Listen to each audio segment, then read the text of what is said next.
ಯೋಜನೆಗಳನ್ನ ರೂಪಿಸೋದಕ್ಕೆ ಒಂದು ಡೇಟಾ ಬೇಕಲ್ವಾ? ಆ ಡೇಟಾವನ್ನ ಯಾವ ರೀತಿ ಪಡೆದುಕೊಳ್ಳಿಕ್ಕೆ ಸಾಧ್ಯ ಸಮೀಕ್ಷೆಗಳಿಲ್ಲದೆ?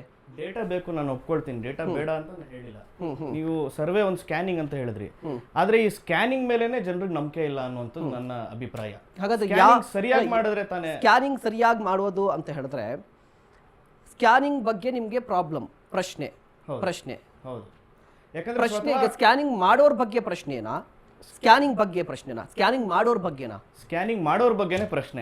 ಯಾಕಂದ್ರೆ ಕಾಂಗ್ರೆಸ್ ನೇತೃತ್ವದ ಸರ್ಕಾರ ಈ ಸಮೀಕ್ಷೆ ಮಾಡೋದ್ರಿಂದ ಪ್ರಾಬ್ಲಮ್ಮು, ನಂಬಿಕೆ ಇಲ್ಲ.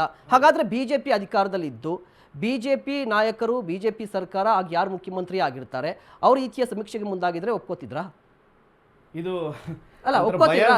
ಒಪ್ಕೋತಿದ್ರಾ? ಅಲ್ಲ, ಒಪ್ಕೋತಿದ್ರಾ ಅಂತ ಹೇಳ್ತಾ ಇದ್ದೀನಿ ಅಷ್ಟೇ. ಕಾಂಗ್ರೆಸ್ ಕಾಂಗ್ರೆಸ್ ಕಾರಣಕ್ಕೇನೆ ಒಂದು ಕೆಲಸ ಆಗಬಾರ್ದು, ಒಂದು ಸಮೀಕ್ಷೆ ಆಗಬಾರ್ದು, ಕಾಂಗ್ರೆಸ್ ಕಾರಣಕ್ಕೇನೆ ಒಂದು ಕೆಲಸ ಆಗಬಾರ್ದು, ಒಂದು ಸಮೀಕ್ಷೆ ಆಗಬಾರ್ದು ಅಂತ ಹೇಳಿದ್ರೆ ಎಷ್ಟು ಸರಿ ಅಂತ ನಾನು ನೇರವಾಗಿ ಪ್ರಶ್ನೆ ನೋಡಿ. ಕಾಂಗ್ರೆಸ್ ಕಾರಣಕ್ಕೇನೆ ವಿರೋಧಿಸೋದು ಎಷ್ಟು ಸರಿ ಅಂತ? ಯಾಕಂದ್ರೆ Congress trial and tested method ಮಾಡ್ಲಿಕ್ಕೆ ಹೊರಟಿದೆ ರಾಜ್ಯದಲ್ಲಿ ಇವಾಗ. ಈಗ ಹಾಗಿದ್ರೆ ಕಳೆದ ಸಾರಿ ಆಗಿರೋ ಏನು ಸರ್ವೆಯಲ್ಲಿ ಆ ಪೋಲ್ ಆಗಿರೋ ದುಡ್ಡಿಗೆ ಯಾರು ಜವಾಬ್ದಾರಿ?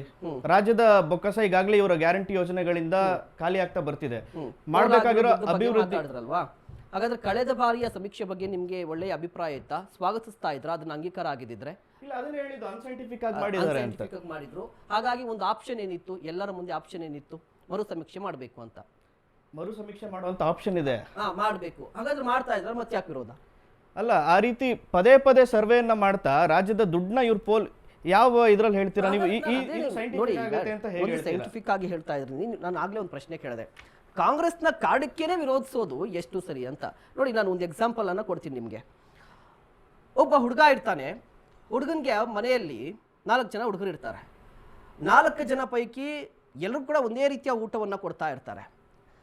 4 ಜನರ ಪೈಕಿ 3 ಜನ ಚೆನ್ನಾಗಿರ್ತಾರೆ, ಒಬ್ಬ ಹುಡುಗ ಏಳಿಗೆನೇ ಆಗೋದಿಲ್ಲ.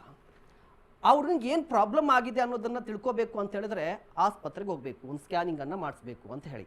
ಅದೇ ರೀತಿಯಾಗಿ ನಮ್ಮ ದೇಶಕ್ಕೆ ಸ್ವತಂತ್ರ ಬಂತು, 75 ವರ್ಷದ ಮೇಲೆ ಆಗಿದೆ. ಈಗಲೂ ಕೂಡ ಎಷ್ಟೋ ಸಮುದಾಯಗಳಿಗೆ ಸರ್ಕಾರದಿಂದ ಸಿಗಬೇಕಾಗಿರುವಂತಹ ಯಾವುದೇ ಯೋಜನೆಗಳು ಸಿಗ್ತಾ ಇಲ್ಲ. ಅದು ಒಪ್ಕೋತೀರಾ?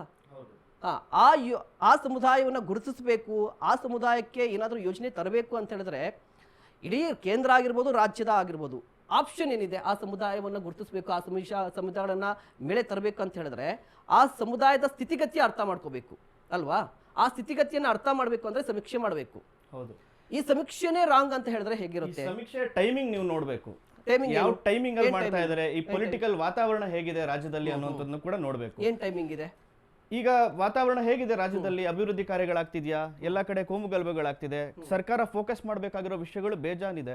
2026ಕ್ಕೆ ಕೇಂದ್ರ ಸರ್ಕಾರ ಮಾಡ್ಲಿಕ್ಕೆ ಹೊರಟಿರುವಂತಹ ಸರ್ವೆಗೆ ಕಾಂಗ್ರೆಸ್ಗೆ ಆತರ ಏನಿದೆ ಈಗ ಮತ್ತೆ ಮಾಡ್ಲಿಕ್ಕೋಸ್ಕರ? ಆತರ ಏನಿದೆ ಅನ್ನೋದು ನನ್ನ ಪ್ರಶ್ನೆ.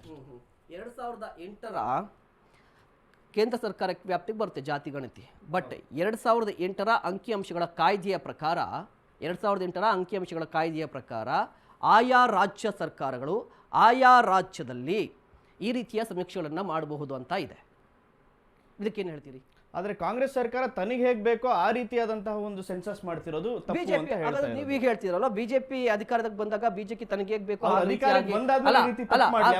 ನೀವು ಹೇಳ್ತಾರೆ ಅಂತ ನೀವು ಕಂಪ್ಲೀಟ್ ಆಗಿ ಬಿಜೆಪಿ ವಕ್ತಾರ ಆಗಿ ಮಾತಾಡ್ತಿದ್ದೀರಾ ಇವತ್ತಿಲ್ಲಿ.